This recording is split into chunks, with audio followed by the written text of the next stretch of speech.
Hi, guys. How you doing? Good. Thanks for hanging out with us. Yeah, we're happy to be here. Excited to talk about beer and brewing and all the fun stuff here in Chicago. I'm excited to try some of this beer that you guys sent me. I have the Neon Werewolf DDH IPA. What's DDH mean? Double dry hop. Oh, okay. It's dry hopped in 2 stages, basically. So it adds that tastiness and that hop aroma and things like that you get out of that. We got you like little cans just so that they're like manageable for you. So yes, thank you for doing. People can't tell, but this is actually just a normal sized beer can, and I have tiny hands. But look, I don't know if you guys know this, but I used to be a bartender, so my beer pour is really terrible. I wasn't a good one. Yeah, we're gonna try it out though. So, but take me back as I pour this delicious beer and get a very foamy head because, as I mentioned, a bad bartender. Take me back to your guys' both first ever experiences with alcohol. I don't care if you were 5 years old. I don't care if you were 13 and you stole a bunch of your dad's beer and you had a rager. I want to hear it. All right. My dad gave me Irish whiskey when I asked him about it. I was like 6 or 7 or something like that. Actually, probably the first was my grandmother rubbing bourbon on my gums when I was teething. But I don't remember. Nice. Part of the reason I love bourbon so much these days. But Irish whiskey, my dad gave me just to try when I was a kid, and I hated it. Fair enough. First time I drank and got buzzed was on a skateboard in middle school. On a skateboard? That's a bold move. 1992 or 3. So wait, how did that combine with the skateboard? And did you end up in the hospital? Did not. I carried the skateboard home after the quart of Budweiser I had. Or might have been OE. I don't even know for these days. Is that how they measure Budweiser in quarts now? It's just how much of you toss back. We didn't have 40s in Florida, so we just had quarts of Old English and Budweiser and whatever crappy beer we could get a hold of it. So, got to get a quart of Bud. How about you, Joe? Yeah, I grew up with a bunch of kids who like to get in trouble just as much as I did. So we hung out, and I don't know how we acquired it, but we always had Red Dog on hand for some reason, like loads of it. I think they gave it away to children back then. But come on, kids, your parents are gonna love you. Yeah. So we drank a bunch. We hung out, played video games, did a lot of skateboarding back then too, and had a bunch of Red Dog in cans, not in any fancy container, just chilling. Yeah. I feel like those are both somewhat mature ways to drink. I mean, I don't know about the skateboard. The skateboard might have decreased on the maturity level, but even that, still not too bad a first experience. That's pretty responsible. Yeah. My parents were always fine with like having alcohol. They just never wanted me to try. But trying stuff when you were younger is okay. Yeah. I was around them. I didn't care. So then take me through, obviously you guys go from your first alcohol experience and then you had a journey to Caged by Giants. So how did you guys come to this brewery at the same time? Well, we pretty different paths. So, I imagine, yeah. Yeah. So I do marketing for Crushed by Giants, and I actually had a career doing all sorts of stuff. I worked for companies that did video games way back when, and I actually spent a lot of time in wine and restaurants. And so that's what kind of led me here to Crushed. And I've been here now just for a couple months. I'm the new guy on the team. But, come in with a pretty big passion for craft beer. I've always been around it. I've always enjoyed it as a consumer, and not just a more fun to just be a part of the, part of the party, part of the team here in Chicago. Yeah. How about you, Dave? I started brewing in homebrewing when I was in college. So back in like 2003 or 4. And I got pretty into homebrewing, and then decided to quit my job. I used to work for Apple, and ran out as a senior manager for them. Decided I didn't want to do that anymore, and I went back to school. The school here is Siebel in Chicago. Actually, most of the school is here, and then you go to the sister school if you want to at the Domus Academy in Munich, Germany, which I also did. So I graduated from there in 2010, and I've been brewing professionally since then. started at Haymarket downtown. Pete Crowley was my mentor and still the head brewer and one of the owners there.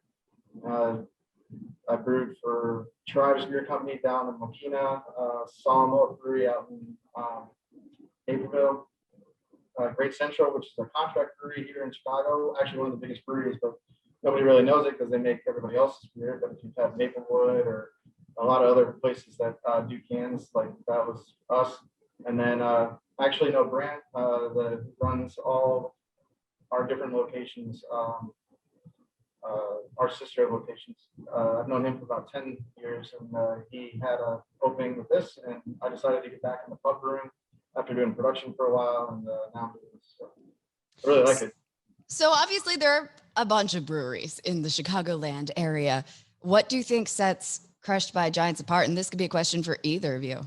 Yeah, well, it's a little different, right? So we're a brewery and we're a restaurant here too. So we've got a full menu, we've got a bunch of pizzas, great sandwiches, and everything is tuned up to be perfect to pair with beer. So you can order pretty much any beer on our menu and get any food item, and you're gonna have a good time. You're gonna enjoy yourself. And also all of our beer, the only way that you can leave with our beer is with what you've got in your hand there, the crowler, a big old crowler of beer. We don't think of showing off. We don't go through any. This is your commercial. It's just this. I like it. Because I'm just droning on about like what our program works. No, I love it. So yeah, if you want to come and get our beer, you gotta come and down and hang out with us. That's part of how it works. And so you can go home with crowlers. We'll sell you as many as you want to go home with. But yeah, and if that's how you want to share it with your buddies and your friends, I'll let Dave cover the other part of our brewing, which is like how frequently we change it, which is I think really, really special here. The beers that you see way back there made out of Legos, those we're going to change that like at the end of this week. I guess it's convenient that they're Legos then, because then you can just keep. Yeah. It does take some time to. It's always an engineering feat every time you get a new menu up there. Yeah, I mean, as far as beers go, we're going to have a wide variety, but the point being is that, like you said, you can only get it here, and it's super fresh as far as, we won't have anything online like a month or two or something like that, but we'll have new stuff on a regular basis. New beers every month will be coming along. So we may in the future do some can releases and stuff. We have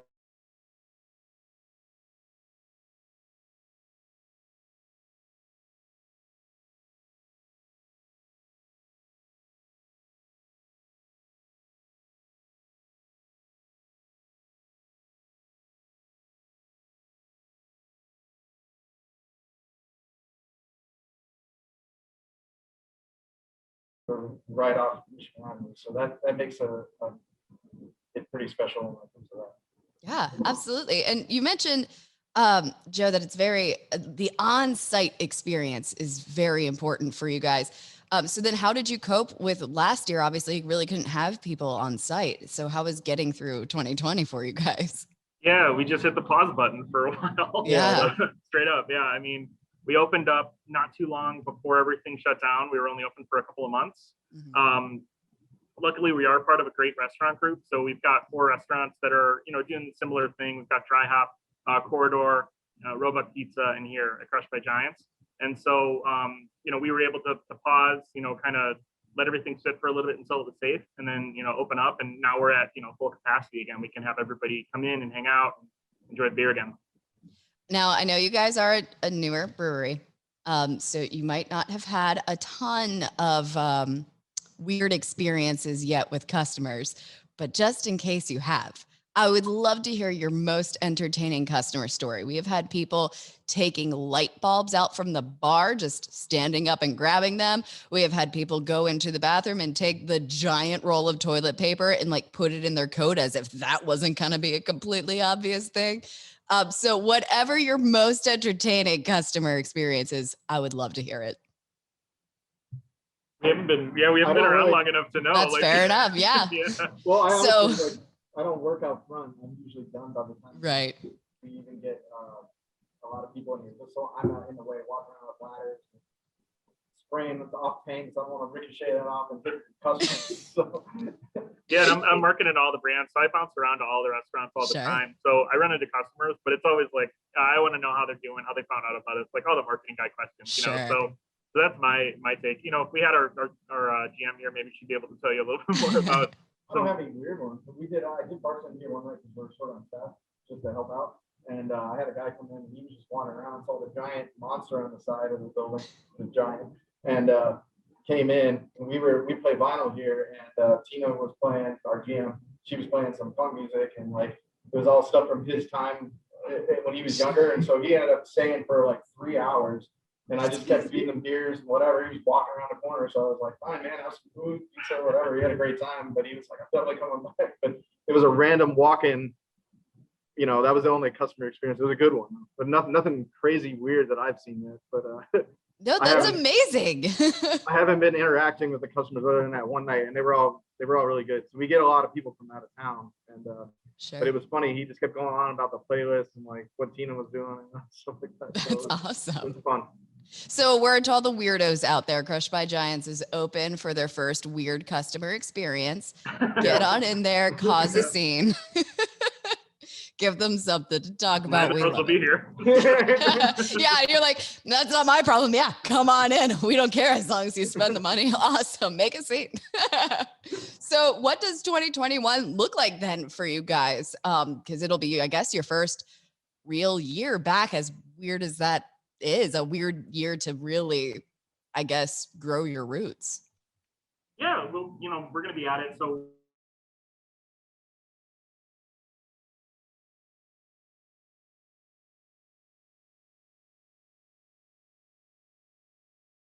Neapolitan pizza, so that like nice, light, bubbly crust pizza that pairs really, really well with beer. So yeah, you'll see us all over the place. We're going to be partnering with a lot more of our breweries and our friends out in the industry too. We actually, in fact, we just partnered with our buddies at Haymarket. Do you have that one? You have it actually too. So it's the one labeled. Say it the right way, man. I think it's pronounced Langwapper. So like my old boss came up with the name. Pete Crowley from Haymarket. He found an article written about an old trickster giant from Belgium, and that's the name of the giant. And there's stories from that all around, like Antwerp and things like that. Nice. This one is delicious. Will you guys talk me through what I should, because my palate, not refined. I just know the things that taste good and the things that don't taste good. So that's all you need in a palate is, do I like it? That's fair. Yes or no, and like, you're good. Yeah. But what should I be tasting in my neon werewolf? I mean, you should get some citrus, grapefruit, some kind of stone fruit and stuff like that too. It should have like a good mouthfeel as far as like having like a full kind of silky mouthfeel. So the hazies tend to lend themselves to that because of the amount of protein content that's in them. And then it's usually not very bitter. You can get bitterness, but we add hops later in the process at the end of the hot side process, and then do the dry hopping process multiple times. And that gives you, you know, when you extract things called terpenes from hops, and those give you those different kind of flavors and smells and stuff like that. It's the same kind of stuff they add back for a lot of different things to make flavors and stuff, but we don't add that back. That all comes from the hop. Yeah, this is great too because it's dry, but it's not, and so it is, you know, sucking a little moisture from my mouth, but it's not making me like a lot of IPAs do. I'm removing the enamel from your teeth that like some West Coast do, you know. Yes. Like Stone Brewing is like notorious for that. And if you want that, which I love that kind of stuff too, sure, it's great. But like if you're looking, it's just different styles of IPAs, and there's a lot of new research even on these types of beers, and we're still learning a lot about when we add hops and how much and like things like that to get those flavors and aromas out even better. Yeah. Well, yeah, this is absolutely delicious. I'm going to be drinking this. I mean, I've already gone So through Werewolf is our flagship here. So we have that one on all the time. It's not always in our flight, but it'll actually be leaving the flight at the end of this week because we're putting in another double dry hop beer that we're all excited about trying. We're lucky we get to try it a little bit early. This gentleman gets to try it really, really early. I just tried it today. Yeah. You get to try it yeah, so we'll be swapping it, but it'll still be here. So that's the one consistent beer that we always have on is Neon Werewolf. Love that. Is there anything you guys want to let the people know that we didn't touch on? No, come on by, try the pizza, and we want to hear back from you. So if you heard about it from this interview, you know, let us know. And if you had a good time, you know, we want to hear from you. So, you know, send a review, shoot us an email.